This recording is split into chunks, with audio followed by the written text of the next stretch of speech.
Much this morning. I'm joined now by the man who headed up the Olympic Games the last time they were here in the U.S., former governor of Massachusetts and, of course, Republican presidential nominee in 2012, Mitt Romney. Governor, welcome back to Meet the Press.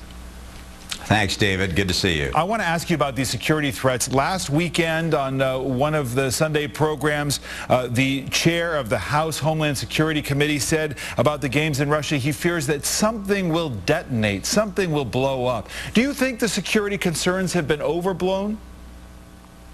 No, I think they're very real. When you have the kind of specific threats that were leveled at the games, you have to take them very seriously. At the same time, I think Russia has shown, not only through the application of their security forces, but also through their intelligence work, that they have the capacity to keep the games reasonably safe. There's no such thing as a 100% guarantee, but I think at this stage, people feel pretty comfortable that the games will be safe. Where you've been critical of the Russian government is $50 billion that it's spent to host these games in Sochi. And you wrote a really pointed op-ed about this week. I'll put a portion of it up on the screen for our viewers to see. You write, if a country wants to show off, what's the harm? Waste is harm, particularly when need is as great as it is. Harm occurs when a country spends more than it can afford to keep up appearances with big spenders. Harm occurs when a country is excluded from hosting an Olympics because it can't afford the fabulous frills. And harm occurs when the world's poor look in anguish at the excess. Time to limit that excess, and why? Well, I really think so, because you don't need to spend $50 billion, as Russia has, or as China did, to put an Olympic sport. Olympic sport can be demonstrated at $2 or $3 billion, and all that extra money can be used to do some very important things in terms of fighting poverty and fighting disease around the world.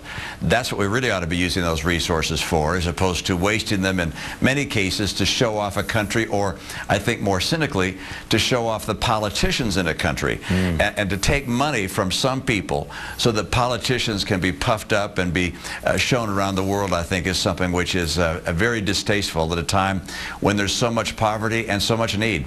You think Putin views it as worth it? I assume he's among the politicians you're talking about being puffed up on the world stage. Oh, I think there's no question, but that the politicians who take this money and spend $50 billion to host the world for TV appearances, I think they think it's worth it, or they wouldn't spend it. Is it still a lot of that money certainly could be going into corruption as well, and paying off various folks. It's a very unsavory thing, and I think the International Olympic Committee is going to have to take action to limit how much is spent on Olympic Games. In terms of cities like Boston here in America vying for future games, definitely worth it. You would say go for it, don't pass up the opportunity? Oh, it's a great experience to host an Olympic Games. Everybody that touches the Olympics that I've ever seen has said it was one of the greatest experiences of their life. Not because of all the fun they had, but because of all the service they were able to give to others. It's a great unifying thing.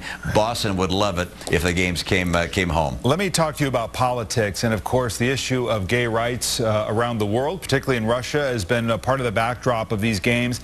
And you think about the issue of same-sex marriage in America. 10 years ago, almost to the month, it was Massachusetts, when you were governor, that really set same-sex marriage rights into motion. And you wrote about it at the time rather pointedly, where you said after that decision by the court, the definition of marriage is not a matter of semantics. It will have lasting impact on society.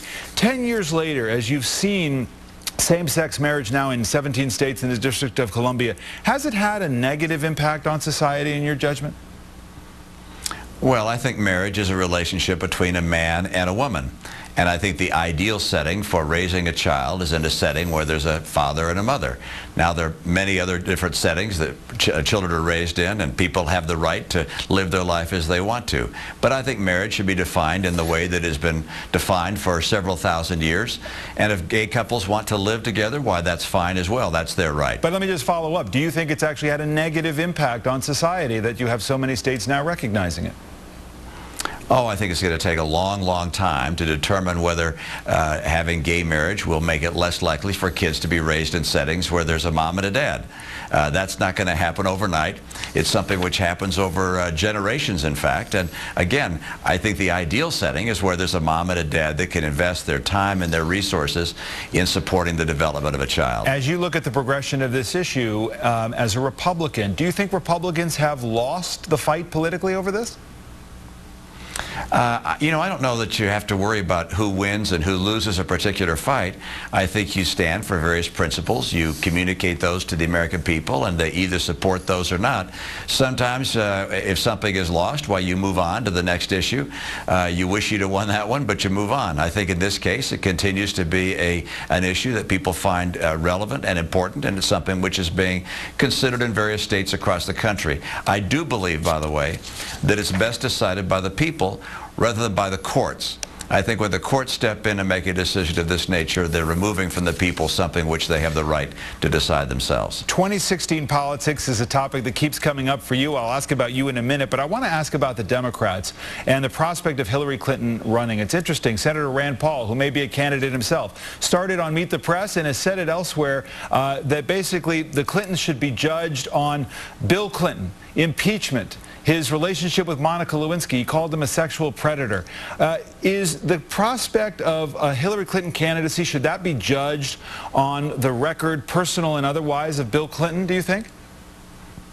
Well, I don't think Bill Clinton is as relevant as Hillary Clinton if Hillary Clinton decides to run for president. And in her case, I think people will look at her record as the Secretary of State and say, during that period of time, did our relations with nations around the world elevate America and elevate our interests, or were they receding? And I think her record is what will be judged upon, not the record of her husband. It's interesting that the Republican Party now on its website is really resurrecting the 90s, and part of that message is keep the Clintons out of the White House again. Do you see this as a pair and not just Hillary Clinton? I think Hillary Clinton, if she becomes the nominee, will have plenty to discuss about her own record. I don't imagine that Bill Clinton is going to be a big part of it. That being said, the times when he was president were by and large positive economic times for the country. On the other hand, he embarrassed the nation. He breached his responsibility, I think, as an adult and as a leader in his relationship, and I think that's very unfortunate. But I don't think that's Hillary Clinton's to explain. She has her own record, her own vision for where she would take the country, and I think that's something which will be debated extensively during the 2016 campaign. And what about Mitt Romney? When the question was posed, as the New York Times reported it, January 19th, Romney asked if he would consider a third presidential run, and the answer, oh, no, no, no, no, no, no, no, I can't count all the no's. Maybe you should be more definitive. Is there something, Governor, that might make you change your mind? I mean, Reagan, after all, he ran 3 times, didn't he? You know, I'm not Ronald Reagan. I think that's been pointed out to me before. And I'm not running for president. We've got some very good people who are considering the race, and I'm looking forward to supporting someone who I think will have the best shot of defeating whoever it is the Democrats put up. I know you've said there's quite a stable of folks, but I want to go back to this documentary that was made about you and your candidacy, allowing rare access in. And you addressed this issue of what would happen if you lost. And I wonder, we'll take a look at it, and I'll ask you about your impact on the debate going forward. Watch this clip. Well, if I get beaten up, that goes with the territory. And I have looked, by the way, at what happens to anybody in this country who loses as the nominee of their party, who loses the general election. They become a loser for life, all right? All right, it's over. And, you know, Mike Dukakis, you know, he can't get a job mowing lawns. So we just brutalize whoever loses, all right? And I know that. And so I'm going in with my eyes open. Do you see yourself as a loser for life, or rather do you think that you have a real impact on the future of the Republican Party? Well, maybe I was exaggerating somewhat in that clip, but I think by and large, people who lose a presidential race they step aside. And in my case, I have the blessing of having a big family, and I'm actually spending time with my kids, and I enjoy that a great deal. But I do also hope to continue to have an impact on the country and on our way forward. I'm very concerned about America for a lot of reasons. I think on Monday, it's the 5-year anniversary of the president signing a stimulus bill that was supposed to get unemployment below 5%. And here we are with millions of people who have dropped out of the employment system.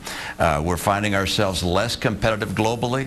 Our deficits continue to be a real burden for the American people. I mean, these are things I care about. And just because I lost the presidential race doesn't mean I'm not going to keep fighting for the American people and for a future that's more prosperous than what we've seen over these last 5 years. Final question, Governor. You saw USA Hockey beat the Russians yesterday. That's not the end of the story. You think they'll win gold? Boy, I sure hope so, and I think so. There's such heart and passion with our athletes there in Sochi. I mean, I know we're not getting as many medals as I would have liked to have seen, but I have been very, very proud of watching our athletes. When Shaun White, for instance, didn't get that medal, he showed a level of maturity and thoughtfulness and sportsmanship that I think was a model for people around the world. So, yeah, go USA. I'm very excited to watch these hockey games. All right, well said. Governor Romney, thanks so much for your views. Always a pleasure to have you. Thanks, David. Good to be with you.